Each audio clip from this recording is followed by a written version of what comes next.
हे संपूर्ण देश पाहतोय। छान देशाच्या महत्त्वाच्या विषयावरती चर्चा होते।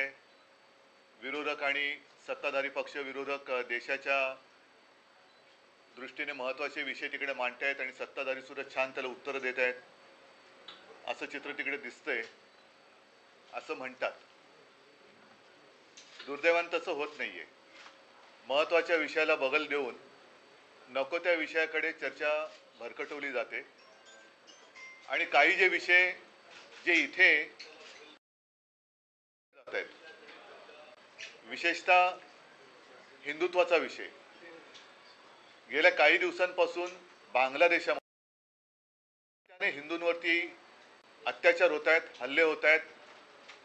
तुम्हाला सगळ्यांना कल्पना असेल, एक 2-3 महिन्यापूर्वी बांगलादेशचा क्रिकेट संघ आपल्या देशात आला होता, हिंदुस्थानात आला होता। तेव्हा आदित्यने सुद्धा हा मुद्दा उपस्थित केला होता की जर बांगलादेशामध्ये हिंदूंवरती अत्याचार होत असतील तर अशा देशाच्या क्रिकेट संघाबरोबर आपण क्रिकेट खेळणं किती योग्य आहे। साहजिकच आहे, त्याला सत्ताधारी पक्षाकडनं काही उत्तर मिळालेलं नाही, ते मिळणारच नव्हतं। आत्ता सुद्धा गेले काही दिवस मी पाहतोय, आज मी तुम्हाला सगळ्यांना बोलवण्याचं कारण एवढं आहे की सातत्याने हे हल्ले सुरूच आहेत। अगदी बांगलादेशामध्ये ही बातमी महाराष्ट्र टाइम्सची आहे, इस्कॉनचं केंद्र, इस्कॉनचं मंदिर जाळले तरी आपण गप्प आहोत। त्यांच्या प्रमुख तिथल्या कोण जे असतात इस्कॉनचे, त्यांना अटक झाली तरी सुद्धा आपण गप्प आहोत। हिंदूंवरती रोज अत्याचार होत आहेत तरी देखील आपण गप्प आहोत। मग आपले विश्वगुरू हे अत्याचार नुसतं पाहत का बसलेले आहेत? माझी पंतप्रधान नरेंद्र मोदीजींना विनंती आहे तमाम हिंदूंतर्फे की जसं आपण एका फोनवरती युक्रेनचं युद्ध थांबवलं होतं, तसंच बांगलादेशमध्ये जे काही हिंदूंवरती अत्याचार होत आहेत त्याबद्दल आपण काहीतरी भूमिका घ्यायला पाहिजे, पावलं उचलायला पाहिजेत। कारण इथे नुसतं बटेंगे कटेंगे फटेंगे वटेंगे असं करून काही उपयोग नाही आहे। जिथे काही नाही आहे तिकडे छाती फुगवून दाखवण्यात काही अर्थ नाही आहे, पण जिथे अत्याचार होत आहेत त्यांना आपली धमक दाखवण्याची आज गरज आहे। आणि त्याच्यासाठी आपण काय करणार आहोत? कारण काल आमच्या खासदारांनी माननीय पंतप्रधानांच्या भेटीची वेळ मागितली होती, पण त्यांना ती नाकारण्यात आली। कारण मी सांगितलं होतं की रितसर आपण जाऊन पंतप्रधानांना एक पत्र द्यावं आणि त्यांचे व्याप खूप आहेत, त्यांना खूप देशांमध्ये फिरायचं असतं, जगभर फिरायचं असतं, भाषणं द्यायची असतात। तर कदाचित त्यांच्या नजरेत बांगलादेशामध्ये होणारे हिंदूंवरचे अत्याचार लक्षात आले नसतील, जसं मणिपूरचे आलेले नाहीत, तसंच हिंदूंवरचे अत्याचार बांगलादेशात होत आहेत, मंदिर जाळलं जाते, आणखीन काय काय होते, संपूर्ण सगळ्या काय बातमी येत नाही आहेत। तर केंद्र सरकारने तात्काळ काय पावलं उचलणार आहेत हे स्पष्ट केलं पाहिजे।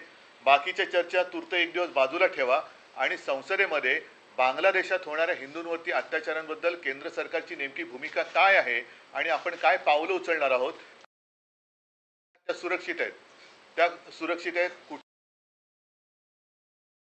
असलेले जे सारे गोरगरीब हिंदू आहेत ते मात्र हे त्यांनी सांगायला पाहिजे।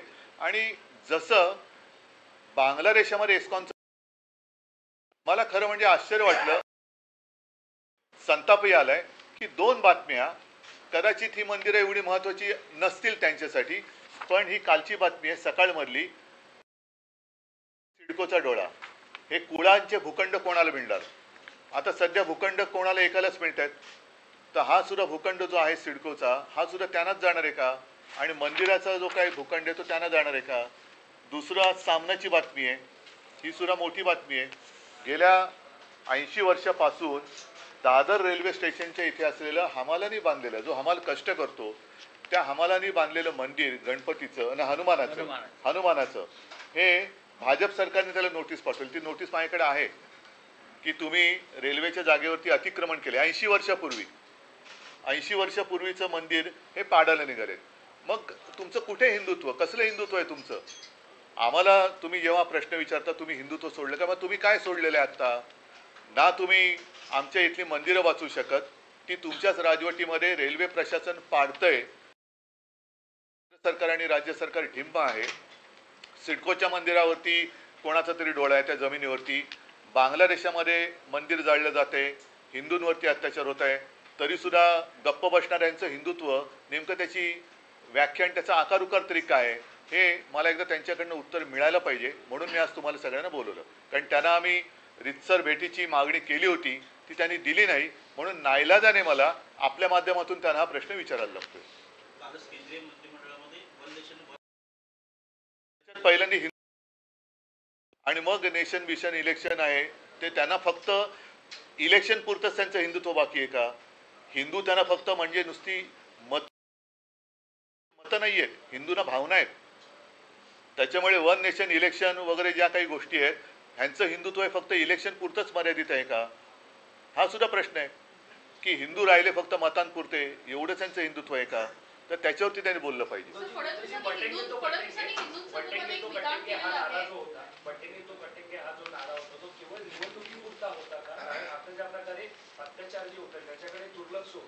हो, तसंच माझं म्हणणं आहे की यांचं हिंदुत्व हे मतांपुरतं आहे.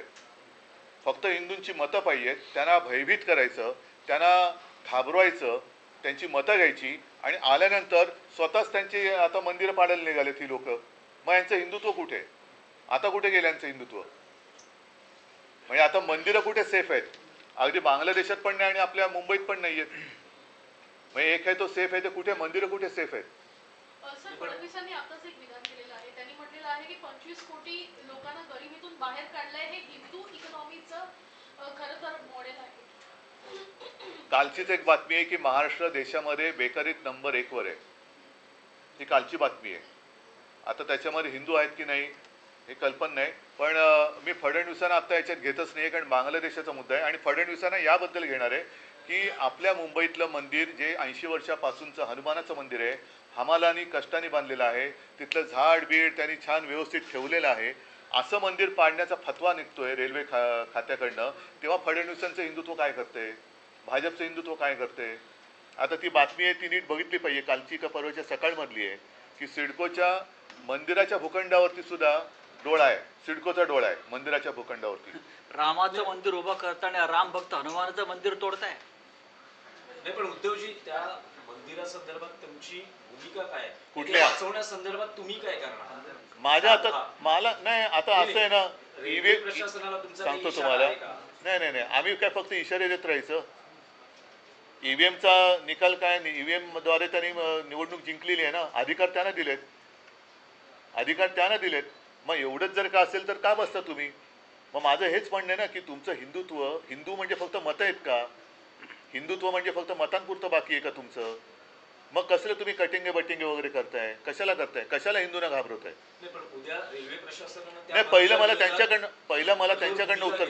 नाही नाही नाही नाही, मी आता याच्याबद्दल काही बोलणार नाहीये, कारण एकदा ह्याच्याबद्दल, ह्या निर्णयाबद्दल, निवडणुकीच्या निकालाबद्दल लोकांच्या मनात एक धक्का आहे. जर का त्यांना असं वाटत असेल की लोकांनी खरंच त्यांना मतं दिले, तर पहिले त्यांची जबाबदारी आहे, ते काय भूमिका घेत आहेत त्याच्यावरती माझी भूमिका राहील. पहिलं हे मी तुमच्या माध्यमातून या राज्य सरकारच्या आणि मोदींच्या सुद्धा लक्षात आणून देतोय की बांगलादेशात हिंदू सुरक्षित नाही आहे. माझ्या राज्यामध्ये हिंदूंची मंदिरं पाडली जात आहेत. अशा वेळेला ज्या हिंदूंच्या मतांवरती तुम्ही निवडून आलात त्या हिंदूंची मंदिरं वाचवण्यासाठी तुम्ही काय करणार आहात, हे मला पहिले त्यांच्याकडनं उत्तर तर येऊ द्या.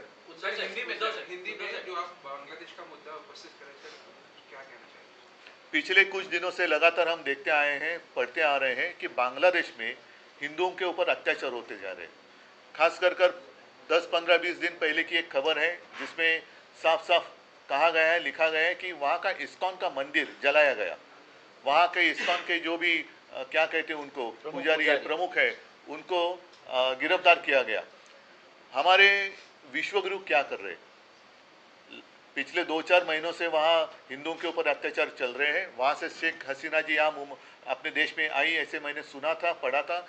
वो तो सुरक्षित है, लेकिन बांग्लादेश में हिंदू असुरक्षित है. तो जिस मोदी जी ने यूक्रेन का वॉर रुकवा दिया था, तो वो हिंदुओं के ऊपर अत्याचार जो हो रहे हैं वो क्यों नहीं रुकवाते? क्या कहने वाले आप, क्या भूमिका लेने वाले हैं? पता चलने तो इस देश के हिंदू जो है देख रहे हैं कि हमने वोट किया उनको, आपको वोट किया है कि आप हमने आपको आपने बताया था कि बटेंगे तो कटेंगे, इसलिए तो वोट किया. तो बांग्लादेश में हिंदू काटे जा रहे हैं, आप क्या करने वाले हो? बताओ. उद्धव साहेब, 2 प्रश्न आहेत. एक पहिला प्रश्न तर 23 तारखेला महाराष्ट्राचे निकाल लागले. पहिला शपथविधीला उशीर झाला आणि आता 20 दिवस होत आले. कॅबिनेटचा विस्तार अद्याप होत नाही. महाराष्ट्रामध्ये अनेक गुन्हे वाढत आहेत, अनेक खून दरोडे होत आहेत. त्यांना फक्त अजूनही त्यांच्यामध्ये मी काल बातम्या पाहिल्या की याचे खासदार फोडणार, त्याचे खासदार फोडणार, म्हणजे हे फक्त फोडाफोडीचंच राजकारण चाललं आहे. यांचं हिंदुत्व वगैरे साफ झूट आहे. यांना आणखीन किती राक्षसी बहुमत पाहिजे आणि मिळाल्यानंतर सुद्धा अजूनही विस्तार का होत नाही आहे. नुसतं पक्षाचा विस्तार किंवा सत्तेचा विस्तार हेच तुमचं स्वप्न आहे का? आणि त्याच्यासाठी तुम्ही हिंदूंना वापरताय का? असं वाटतं की पहिलं त्यांनी या प्रश्नावरती किंवा या समस्येवरती उत्तर द्यावं. पूर्ण देशातले नव्हे तर कडे एका अपेक्षेने बघतायत, आशेने बघतायत की आज बांगलादेशातल्या हिंदूंवरती ही परिस्थिती आली असेल तर इतरांची काय हालत आहे. उद्धव साहेब, दुसरा प्रश्न असा आहे की शरद पवार आणि अजित पवार म्हणजे कौटुंबिक जरी घटना नातं असलं तरी राजकारण. मी आता दुसऱ्या कोणत्याही विषयावरती बोलणार नाही. मला आता फक्त बांगलादेशामध्ये होणाऱ्या हिंदूंवरच्या अत्याचाराबद्दल पंतप्रधान नरेंद्र मोदी आणि आपलं हिंदुस्थान सरकार काय भूमिका घेणार आहे हे त्यांनी स्पष्ट करायला पाहिजे. सर 23 तारखेला शपथविधी झाला, आपण नव्हता त्या शपथविधीला, नंतर काय बोलणं झालं? बांगलादेशामध्ये जे हिंदूंवरती अत्याचार होत आहेत त्याच्याबद्दल नरेंद्र मोदींनी आपण काय करणार आहोत हे भूमिका पहिली स्पष्ट करावी.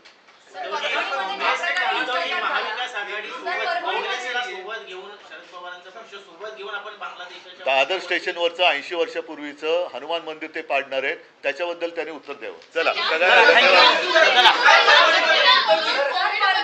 याच मंदिरावरून कोविडमध्ये महाविकास आघाडीला घेण्याचा प्रयत्न केला होता. मात्र आताची त्यांची मंदिरांबाबतची भूमिका तुम्हाला संशयास्पद वाटते का?